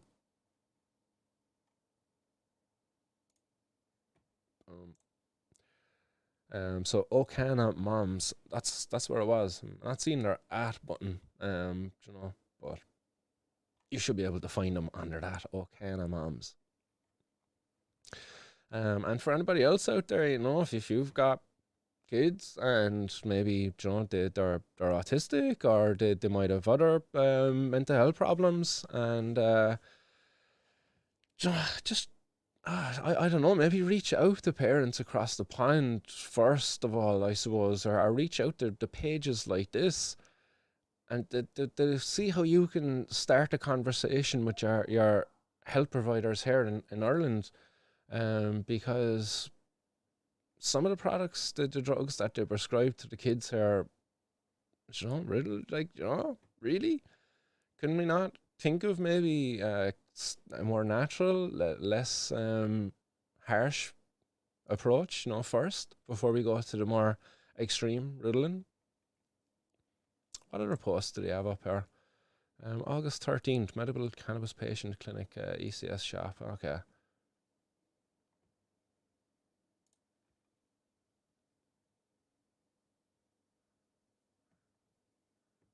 But yeah, they've got a lot of videos up here as well, so it's worth checking them out. But right, I'm sorry, I get a bit distracted there if I start looking at those again. WRT Gunners, thanks for the stream, Martin. Brilliant work as always. Nice one, WRT, for tuning in. Hope you enjoyed the show. Mark Andrew Morgan, an article in the papers here in the north talks of an All-Ireland police force Tara stretching its wings.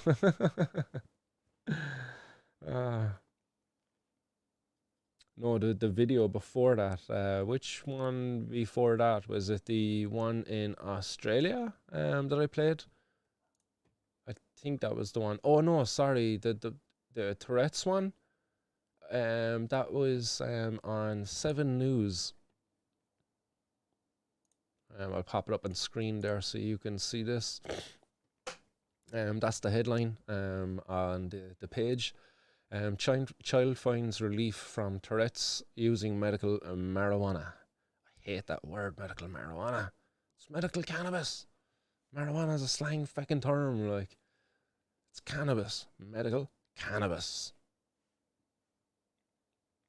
But yeah, that's where that video was anyway, with the young fella and his parents talking about the use of cannabis for his Tourette's. Yeah, that's where that one was.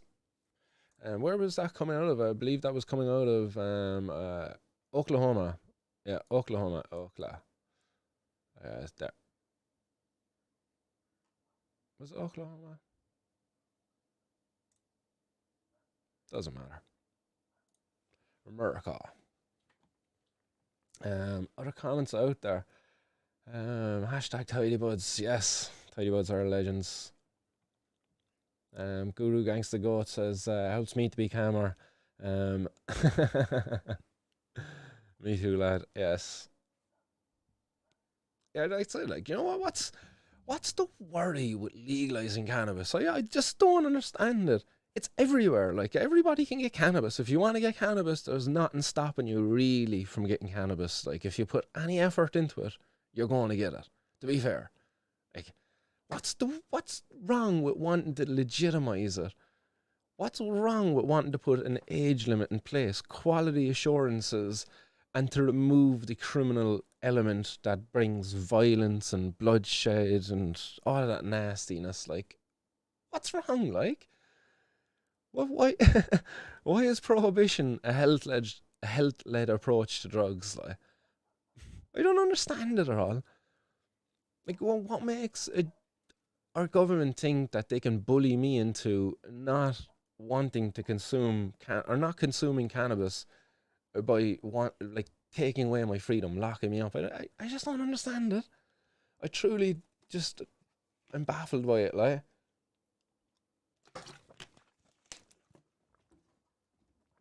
I'm gonna pack up one more bowl, guys. We'll have another flick through the comments there, see if I missed anything, and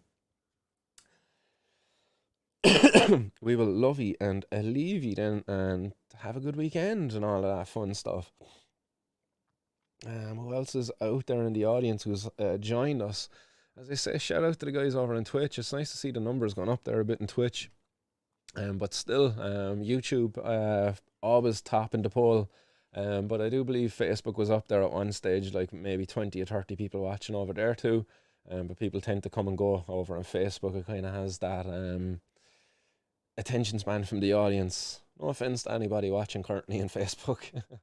But people are just always scrolling on that. Like, whereas if you're on YouTube, you're more than likely going to watch all of it, like a lot of the time. D. Woodcraft says, I did a bit of research, of local research, and found one woman and one child both using medical cannabis and CBD over any prescription drugs.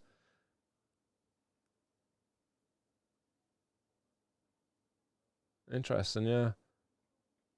So you're saying locally, is it? There's one woman and child both using cannabis and CBD over prescription drugs. I'd imagine there'll be a lot more out there. It's but even to find one, it's yeah. Mark Andrew Morgan, an article in the paper. Oh yeah, I read that about the Tara stretching her wings. Guru Gangsta Go getting one recently saying marijuana was coined, I think, to make it sound more Mexican, so they could discriminate further against Mexicans. Yeah, I actually done an episode on that, Guru Gangsta. I don't know if you've seen it. It was one of the earlier episodes. Going back, you know, when I started off doing the whole show. But I'm just looking for the title of it there. But marijuana, I think it was the racist roots of the war on drugs, I think, is the title of the video. I'll just go to some of my earlier ones here now. I'm just looking at all my videos. So yeah, got a lot of videos up there. It says 99. Got 99 videos on YouTube. Woohoo! Go me. Next one up there is going to be video 100. That's 99 videos uploaded. I probably got 99 lives as well. But yeah, there it is. Marijuana and the racist roots of the war on drugs. Yeah, I remembered it all right. What was the, like, the show has changed so much since then. It really has, like. Where's me Chrome? There it is. We pop this up. You can see what I'm seeing here now on my screen. But this was... The term marijuana is the focus of tonight's show. And it's... there we go. Yes. Yeah, the backdrop was different. The lighting wasn't as good either. But it's not bad. It's not bad. 165 views. Go over there, guys, and give that a few views there, will you? Give it a few likes there as well. I like it as well myself. But yeah, this is a 26-minute video that I put out pretty much about marijuana and the racist roots of the war on drugs. Just pretty much saying what you were saying there, Good Gangsta Goat, that this all originated from a bunch of racist lunatics who basically brainwashed a bunch of people. That was it. It was like psyops. Fucking brainwashing people through changing the words, changing it. Like, oh, I am not the droid you're looking for. This is not the cannabis plant that is in your medical cannabis, or is in your or medicine cabinet. Yeah.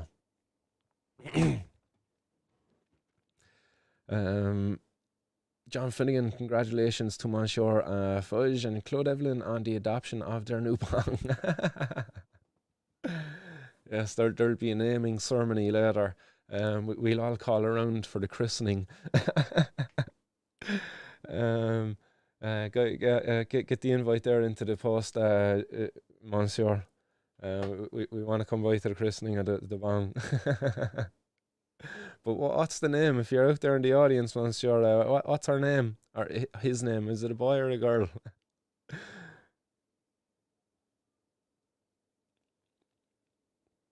Other comments out there. Papa Gummy Bear, what's happening? He says, you're right. It's so easy to obtain. It's illegal purely so the state can bully and victimize at their discretion those who use it. Yeah. Spot on, Papa Gummy Bear. You're spot on, buddy. It's ridiculous. You look at how they apply the law in Ireland. Somebody was bringing her up there even on our Crown earlier when it did the Irish kind of cannabis hangout spot on Reddit. But yeah, they were on about, you know, how people in upper class areas, even college students who kind of go to stay in the more affordable, expensive areas, they're less likely to get searched than some of the college students maybe staying in the less affordable or the more budget accommodation. Do you know, in regards to Dublin, I don't know the areas he was talking about. I can't repeat them now because I just can't remember them. But he was just on about that then, and it's like, yeah, it's a completely class approach. Like, you know, when the guards go out there and go looking for people who might be dealing drugs, well, who's going to be dealing drugs? People who need money will probably be dealing drugs, or people who look like scumbags who wear like a hoodie will be probably dealing drugs. So yeah, it's a completely classist approach. Right, I'm going to blaze one up, guys, and I'm going to have to bounce on out of here then, not too long after that, because the Patients for Safe Access meeting is actually after starting, and I have to go join the gang and see what's happening over there. So I'll blaze one up with you, and I'll see if there's any more comments to come in, and we will say our goodbyes then.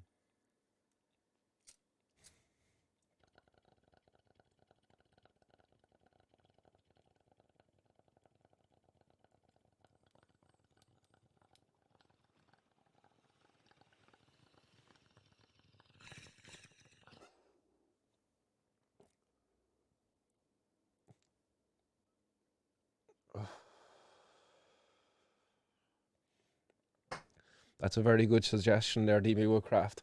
I might have to get on to Gino himself and see what the crack is. I think it's a long overdue discussion for me and him to have an old conversation.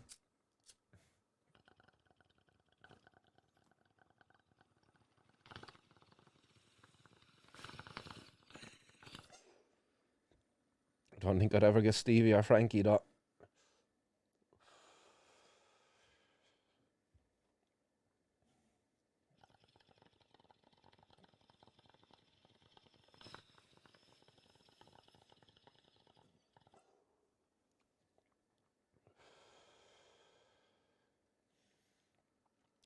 Papa Gummy were asking, are there any more protests coming up soon? As of right now, there is none, but I am certainly doing my best to get some organised. So one suggestion there recently was most recently was the Malaysian embassy against the sentencing to death of a man caught with 299 grams of cannabis. He got sentenced to death by hanging. So I was thinking that maybe we could protest there and maybe try to get some official response from the Irish government in that. Surely maybe Gino or someone can condemn it in the Irish government and call for the embassy to be dispelled out of the country or expelled out of the country until such time as their laws aren't so barbaric towards people who possess drugs. So there we go, that's blazed up there now. Yeah, Gino might big M there on that might. We'll see. I'll reach out to him there soon. I haven't had much time myself. Just about get enough time there to get the 420 news tea.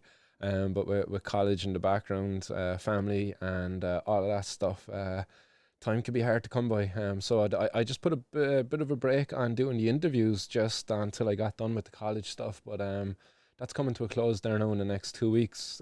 So I might start breaking the ice there soon. So I'll treat you all. I know I've been promising it to you for a while. I've been really wanting to do it. But honest to God, it's been hard to find the time.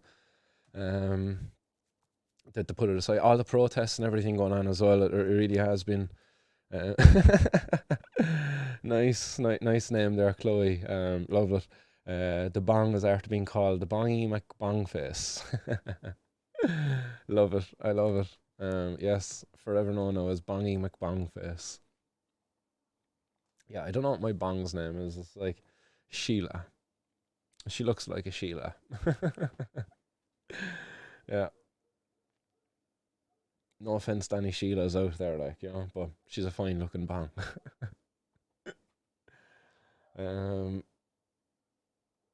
Other comments, DB Woodcraft says, via email and publish their reply. None of them would invite them all anyway. Have them all on at the same time. Stephen, Frankie and Gino. Do the interview in a boxing ring and have them all geared up in the sparring gear and everything. Cameras and lights all around the ring.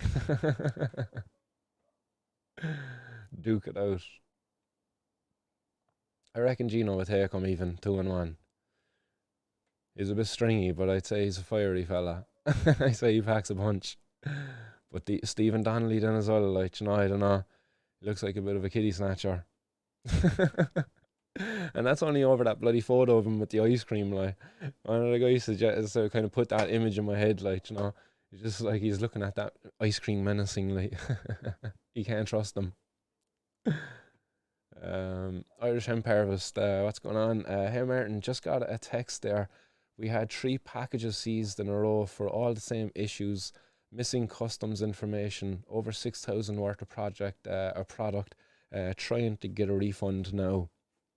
Shit, sorry to hear about that, Irish Hemp Harvest.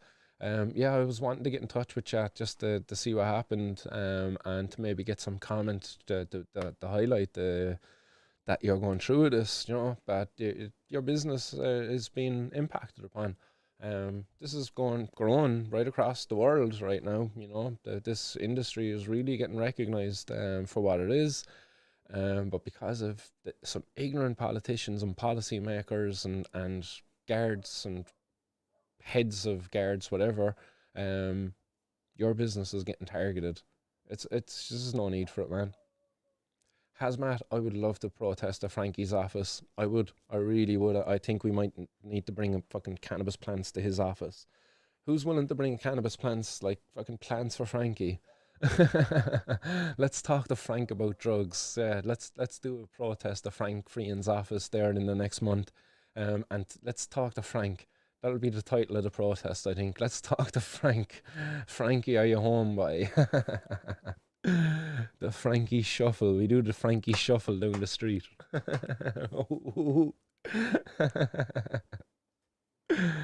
Right, guys, as much as I'd love to stay and chat, and Irish Hemp Harvest, I must touch base with yourself as well. I'd like to chat further, I suppose, about some of these seizures there with yourself, and maybe as well, I know we said Gino, but look, if it happens, it could happen easier with yourself. You'd be an easier person to prepare to chat with if you'd like to be upload 100 to YouTube.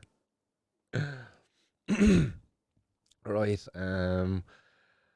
I'm going to bounce on, and I'm going to join the guys. I'm 15 minutes tardy, my bad. But guys, it's been an absolute pleasure. I will be back on Monday with more 420 news. Until then, guys, stay safe out there. Have a good weekend.